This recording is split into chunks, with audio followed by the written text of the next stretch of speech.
terminou ainda há pouco na Arena MRV em Belo Horizonte, vitória do Atlético Mineiro por 2-0 sobre o Vasco, 2 gols de Hulk. Vasco encerrando, né, uma sequência positiva, encerrando uma invencibilidade que já vinha 5 jogos com 4 vitórias consecutivas sob o comando de Rafael Paiva. E nesse momento sendo ultrapassado exatamente pelo Atlético Mineiro. Atlético que construiu esse 2-0 todo no primeiro tempo, com 2 gols de Hulk e onde foi bem superior na primeira etapa. Mas o jogo poderia ter tido uma cara totalmente diferente, na minha visão, se o Rafael Claus tivesse marcado uma penalidade clara sobre o Praxedes com 5 minutos de jogo. Isso tem um peso muito grande, muito além de você acrescentar um gol para o Vasco no placar. Com 5 minutos de jogo, 0-0 fora de casa, você tem uma chance muito clara de marcar um gol. Como é uma penalidade, é claro que não é uma garantia, a gente viu o Verratti perder na rodada passada, mas uma chance tão clara como o pênalti, podendo sair na frente fora de casa, muitas vezes significa pontuar.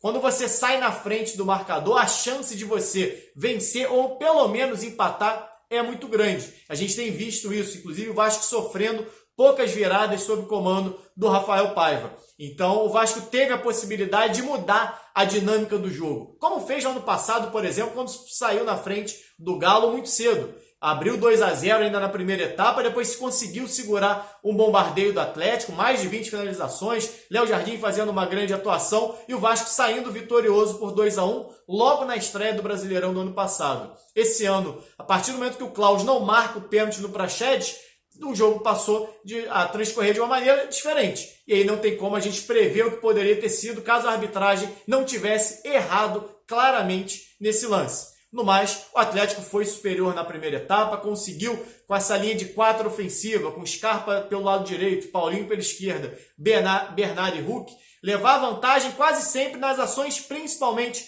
pelos lados do campo. Esse mano a mano, essa jogada individual do Paulinho com o PH e principalmente do Scarpa em cima do Piton, levou perigo em diversos momentos.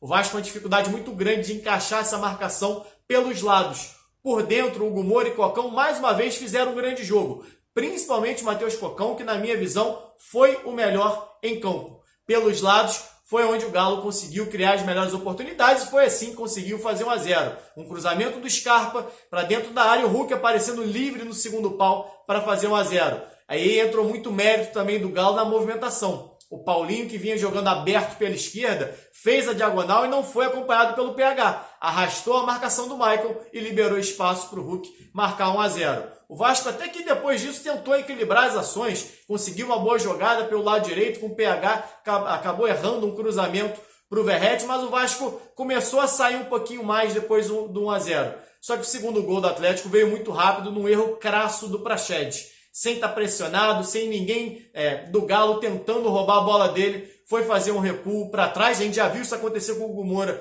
contra o Atlético Paranaense, errou o recuo, Hulk saiu na cara do Léo Jardim e fez o 2-0 e praticamente ali matou o primeiro tempo do Vasco. Depois disso o Vasco não teve mais forças para reagir só no segundo tempo.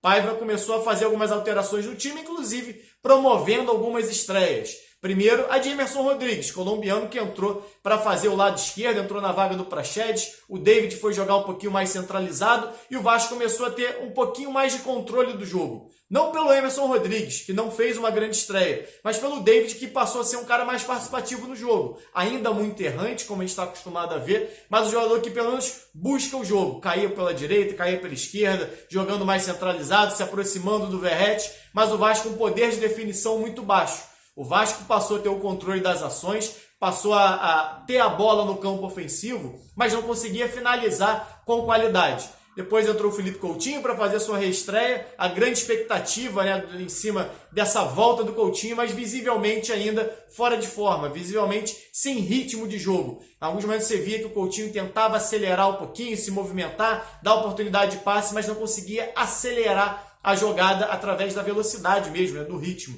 Conseguia através do passe. Inclusive encontrou um muito bom para o Emerson Rodrigues, que acabou finalizando muito mal a jogada. Aquela cavadinha tradicional do Coutinho que a gente tanto falou aqui. Com 5 minutos do Coutinho em campo, a gente já viu. A gente sabe. A técnica tá ali, a qualidade tá ali. Falta o Coutinho aprimorar a parte física. E o Vasco tentou ali algumas ações no segundo tempo, conseguiu ter um domínio maior do jogo, né, na segunda etapa, e até porque o Atlético passou a tentar explorar muito mais a jogada em transição, a velocidade. Bernard saiu cansado, mas entraram outros jogadores para tentar puxar esse contra-ataque, mas o Vasco saiu bem nessa marcação. Faltou realmente capacidade de definição para o Vasco. Alex Teixeira também reestreou, não fez um grande jogo. Coutinho também apareceu bem pouco. Emerson Rodrigues, que também outro estreante da noite, produziu muito pouco. E o Vasco ficou muito dependente ali de um cruzamento para o Verratti, algo que não aconteceu. E quando aconteceu, para mim, mais um pênalti não marcado a favor do Vasco, quando o Verratti é abraçado dentro da área. Agora não vou lembrar qual foi o zagueiro do Atlético, que abraça ele e impede a subida. E mais uma vez, Rafael Claus e o VAR ignoram o lance. Deixaram passar mais uma vez um lance que, para mim, poderia ter mudado pelo menos o finalzinho ali da partida, ou até o sentimento do torcedor. Um 2-1 talvez tivesse sido mais justo pelo que foi o jogo. Um domínio maior do Atlético na primeira etapa, onde, primeiro, já condicionado pelo pênalti não marcado com 5 minutos, que poderia ter mudado todo o panorama do jogo, e no segundo tempo um Vasco superior ao Atlético, não conseguiu transformar isso em chances reais de gol, mas poderia ter marcado de pênalti no lance, mais uma vez, ignorado pela arbitragem. Jogo onde não foi bom para o Vasco, com exceção talvez do Matheus Cocão e do Hugo Moura. Os individuais do Vasco não funcionaram também. O Atlético foi superior, é um time com mais qualidade do que o Vasco. Era natural que essa individualidade, se encaixada num contra um, como foi, sobressaísse, e sobressaiu. Galo venceu o Vasco jogando fora de casa, mas longe de ter uma terra arrasada ou longe de ter sido uma atuação onde o Vasco não conseguiu, pelo menos, responder em campo. O segundo tempo do Vasco foi melhor do que o Atlético, merecia, se não um empate, mas merecia pelo menos ter feito um gol para sair com uma sensação um pouquinho diferente. Mas o Vasco agora tem uma caminhada pela frente, onde devagarzinho vai ter que encaixar Coutinho, vai ter que encaixar, ou vai ter como opção, pelo menos, Emerson Rodrigues e Alex Teixeira, que nessa reestreia do Teixeira, estreia do Rodrigues, ainda não mostraram muita coisa. O Coutinho, a qualidade está ali. A gente vê no primeiro domínio de bola. Falta ganhar um pouquinho de ritmo, começou a ganhar no jogo de hoje. Bom, galera, essa é a minha análise de Atlético 2, Vasco 0. Se você gostou, se inscreve aqui no canal, deixa o like e amanhã tem live 10 horas da manhã. Saudações e até a próxima.